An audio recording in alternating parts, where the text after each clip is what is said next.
सो के बडीज, आज हम देखने वाले हैं the wrong way to use healing magic का एपिसोड 3। और अगर तुमने इससे पहले के 2 एपिसोड्स को अगर मिस कर दिया है तो उनकी लिंक डिस्क्रिप्शन में है, सो जरा एक बार चेक कर लेना। तो चलो फिर बिना किसी देरी के शुरू करते हैं एपिसोड को। जैसा कि हमने लास्ट एपिसोड में देखा था कि यहाँ पर रोज ने उसाटो को जंगलों में फेंक दिया है। उसाटो को यहाँ पर एक टास्क मिल रखा है जो है ग्रैंड ग्रिजली बियर को मारने का। उसाटो यहाँ पर जमीन पे गिरने वाला होता है, लेकिन वो अपने आप को हीलिंग मैजिक का यूज करके बचा लेता है। जंगलों के बीचों बीच यहाँ पर अब उसाटो अकेला है। वो यहाँ पर सोचता है कि ये भालू आखिर कितना ही बड़ा होगा, लेकिन तभी वहाँ पर एक बहुत बड़ा सा सफेद कलर का भालू आ जाता है। अब यहाँ पर उस भालू से अपनी जान बचाने के लिए उसाटो जंगलों के बीच में बहुत तेज दौड़ लगाता है। एक्चुअली में यहाँ पर उसाटो ने जितना सोचा था वो भालू उससे भी ज्यादा बड़ा है। उसाटो यहाँ पर रोज की ट्रेनिंग का पूरा यूज करता है और बस भागता रहता है। उसको यहाँ पर ऐसा लग रहा है कि वो ट्रेनिंग का यूज करके भालू से बच जाएगा, लेकिन तब भी वो भालू उसका पीछा नहीं छोड़ता। उसाटो यहाँ पर मनी मन ये सोच रहा होता है कि रोज ने उससे बहुत ज्यादा भयंकर ट्रेनिंग करवाई है, इसीलिए उसके सामने ये भालू क्या ही चीज है। उसाटो एक जगह पर भागते भागते जाके रुक जाता है और उस भालू से फाइट करने की सोचता है, लेकिन तभी उस भालू के पीछे से और 2 नीले भालू निकलते हैं। और यहाँ पर ये चीज देख के उसकी फिर से हालत खराब हो जाती है और वो दोबारा से भागने लगता है। भागते हुए उसको पानी की आवाज आती है और उसी तरफ दौड़ते दौड़ते उसाटो पानी के झरने में गिर जाता है। और ये चीज देखने के बाद वो तीनों भालू भी उसका पीछा करना छोड़ देते हैं। अगला सीन होता है शाम का। उसाटो यहाँ पर एक पेड़ के नीचे बैठा हुआ है। वो यहाँ पर ये सोच रहा होता है कि बस उसके पास एक चाकू है और कुछ खाने पीने का सामान, और वो खुद से कहता है कि इन भालुओं को मारना बहुत ज्यादा मुश्किल है और अब उन भालुओं को कैसे मारना है वो इसके बारे में कल सोचेगा। अगला सीन होता है सुबह का, जहाँ पर उसाटो फुल्ली प्रिपेयर्ड होके अपने मिशन को पूरा करने चला जाता है। इसके बाद यहाँ पर वो सबसे पहले ये पता लगाने की कोशिश कर रहा है कि वो भालू आखिर रहते कहाँ हैं, और इसके लिए वो जंगलों के पेड़ों में निशान लगाते हुए जा रहा है। कुछ देर बाद ही वो एक पेड़ पर बहुत सारे पंजों के निशान दिखता है, जिसके बाद पीछे से ही उसे झाड़ियों में से कुछ आवाज आती है, लेकिन उस झाड़ी में से बस एक छोटा सा खरगोश निकलता है। उसाटो देखता है कि उस खरगोश को चोट लगी हुई है, इसीलिए वो अपने हीलिंग मैजिक को यूज करके उस खरगोश को ठीक कर देता है। इसके बाद वो खरगोश उसाटो को फॉलो करने लगता है, जिस पर उसाटो उसको मना कर देता है, बट तब भी वो खरगोश उसाटो का पीछा करे जा रहा है। लेकिन वो खरगोश उसाटो को कुछ इशारा करता है और वो उसको एक जगह पर ले जाता है, जहाँ पहुंचकर उसाटो देखता है कि यहाँ पर वो तीनों भालू हैं जो कि पहले उसाटो का पीछा कर रहे थे। उसाटो यहाँ पर उन तीनों भालुओं को देखकर ये सोचता है कि ये एक फैमिली है, और ऐसा उसाटो इसलिए कह रहा है क्योंकि जो बुक उसने पढ़ी थी उसमें ये लिखा हुआ था कि ग्रैंड ग्रिजली भालू हमेशा ग्रुप में रहते हैं। इन सारी बातों को ऑब्जर्व करने के बाद उसाटो वहाँ से चले जाता है। इसके बाद उसाटो अगले सीन में अपनी पानी की बोतल भर रहा होता है, लेकिन अभी भी उस खरगोश ने उसाटो का पीछा नहीं छोड़ा। इसके बाद उसाटो और वो खरगोश उन तीनों भालुओं के ऊपर नजर रखना शुरू कर देते हैं। इसके बाद हमें दिखाया जाता है कि उसाटो ने जो पानी भरा था उसको पीने के बाद उसके पेट में दर्द होने लगा और उसका हीलिंग मैजिक भी यहाँ पर काम नहीं कर रहा है। उसाटो कहता है कि शायद उस पानी में पॉइजन था। अगले सुबह वही खरगोश उसाटो को एक साफ पानी के सोर्स पर लेके जाता है। उसाटो यहाँ पर देखता है कि ये पानी पहले वाले पानी से तो काफी ज्यादा साफ है, लेकिन तभी वहाँ पर वो रैबिट थोड़ा सा डरा हुआ सा महसूस करता है, जिसके बाद वो पेड़ के ऊपर चढ़ जाता है। उस रैबिट को पेड़ के ऊपर चढ़ा हुआ देखकर उसाटो भी वहाँ पर चढ़ जाता है। वो पेड़ के ऊपर चढ़ने के बाद थोड़ी देर तक इधर उधर देखता है, लेकिन उसे कुछ दिखाई नहीं देता, बट तभी वो देखता है कि वहाँ पर एक बहुत बड़ा सा सांप है, या फिर बड़ी तुम उसको एनाकोंडा भी समझ सकते हो। उसाटो उसको देखने के बाद कहता है कि इसके बारे में बुक में तो कुछ लिखा ही नहीं था। उसाटो को उस सांप को देखकर ऐसा लग रहा है कि वो सांप शिकार के ऊपर निकला है। इसके बाद अगला सीन होता है 4 दिन बाद का। उसाटो ने अभी तक कोई बड़ा एक्शन नहीं लिया, वो बस उन भालुओं को ऑब्जर्व करे जा रहा है। इसीलिए वो यहाँ पर ये सोच रहा है कि जब तक वो ग्रैंड ग्रिजली को नहीं मार देता तब तक वो घर नहीं जा सकता। इसके बाद नेक्स्ट सीन होता है अगले दिन का। उसाटो यहाँ पर ये चीज डिसाइड कर चुका है कि वो आज के दिन भालू को मार ही देगा, बट यहाँ पर जैसे ही उसाटो उन भालुओं की लोकेशन पर पहुंचता है वो देखता है कि एक नीले कलर का भालू और ग्रैंड ग्रिजली दोनों पहले से ही मरे हुए हैं। उसाटो को ऐसा लग रहा है कि उसी बड़े सांप ने ये काम करा है, लेकिन उस सांप ने इन भालुओं को फूड के लिए नहीं बस मजे के लिए मारा है। उसाटो यहाँ पर खड़े खड़े ये सोच रहा है कि अगर वो ये सब बातें रोज को बताएगा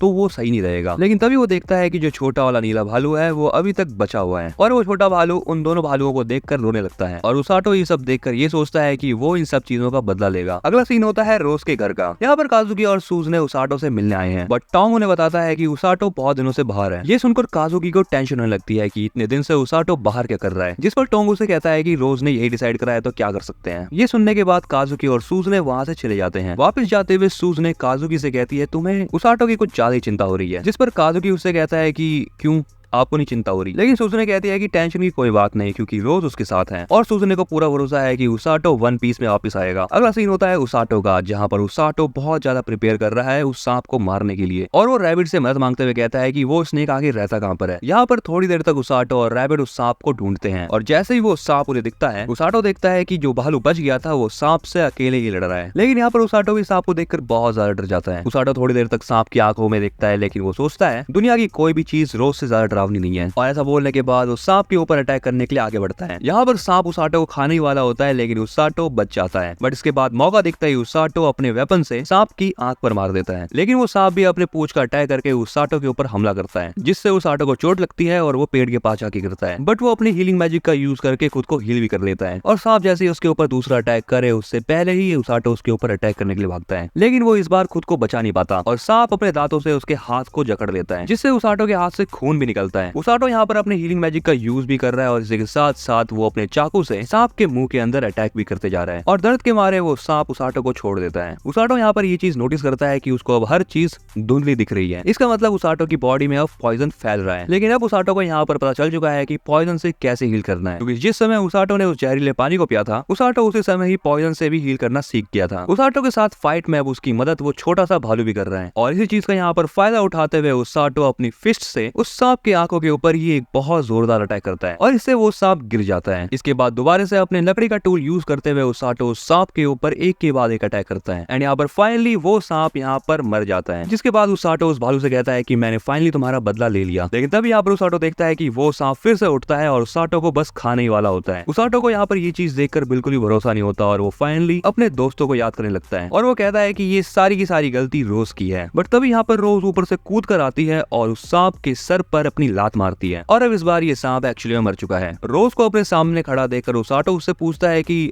आप यहाँ पर कैसे आई, जिस पर रोज उसको बताती है कि ये खरगोश मुझे सब कुछ बता रहा था, और ये खरगोश और कोई नहीं बल्कि रोज का ये एक पेट है जिसका नाम है कुकुरू। लेकिन उसाटो सोचता है कि जब ये खरगोश उसको पहली बार मिला था तब वो घायल था, जिस पर रोज उससे कहती है कि ये सब उसी ने करा था। जिसके बाद रोज उसे बताती है कि वो जंगलों के बाहर ही उसाटो का वेट कर रही थी ताकि वो ऐसी क्रिटिकल कंडीशन में उसाटो की मदद कर पाए, लेकिन रोज ये नहीं जानती थी कि इतनी बड़ी मुसीबत आ जाएगी। रोज ये बताती है कि इस मॉन्स्टर को डीमन लॉर्ड आर्मी ने मॉडिफाई करा है, और जब इसने पिछली बार अटैक किया था तब सिकलिस इसे मार नहीं पाया था, और वहीं से भाग के ये मॉन्स्टर इस जंगल में आ गया। लेकिन रोज यहाँ पर ये नहीं समझ पा रही कि इस सांप ने ग्रैंड ग्रिजली को कैसे मार दिया, क्योंकि ग्रैंड ग्रिजली को लिंगर किंगडम की एलीट फोर्सेस भी नहीं मार पाती। ये सारी बातें सुनकर उसाटो कहता है कि अगर ऐसी बातें थी तो आपने मुझे भेजा क्यों यहाँ पर। रोज कहती है मैंने तुम्हें जीतने के लिए नहीं एक्सपीरियंस लेने के लिए भेजा था। इसके बाद रोज उस ब्रू ग्रिजली को अपने साथ चलने के लिए कहती है, और अब यहाँ पर रोज घर जाते हुए कहती है कि तुम इस ट्रेनिंग में पास हो चुके हो, और इसी के साथ अब उसाटो रोज के साथ बैटलफील्ड में चलने के लिए तैयार है। रोज ये भी कहती है कि डीमन लॉर्ड आर्मी जल्द ही उनके ऊपर अटैक करने वाली है। अगले सीन में डीमन लॉर्ड को दिखाया जाता है जो कि अपने कमांडर से पूछ रहा होता है लिंगर किंगडम के ऊपर अटैक करने की तैयारी कैसी चल रही है, जिस पर वो कमांडर कहती है कि हम जल्द ही तैयार हो जाएंगे। तो बट यहाँ पर इसी के साथ ये एपिसोड होता है खत्म, और तुम्हें ये वाली वीडियो कैसी लगी तुम मुझे ये कमेंट बताना, और अगर तुम्हें ये वीडियो पसंद आई है तो इसको फटाफट से लाइक कर दो, और फटाफट से अगला एपिसोड देखने के लिए चैनल को सब्सक्राइब कर लेना। और इसी के साथ मैं मिलता हूँ तुम्हें अगले एपिसोड में।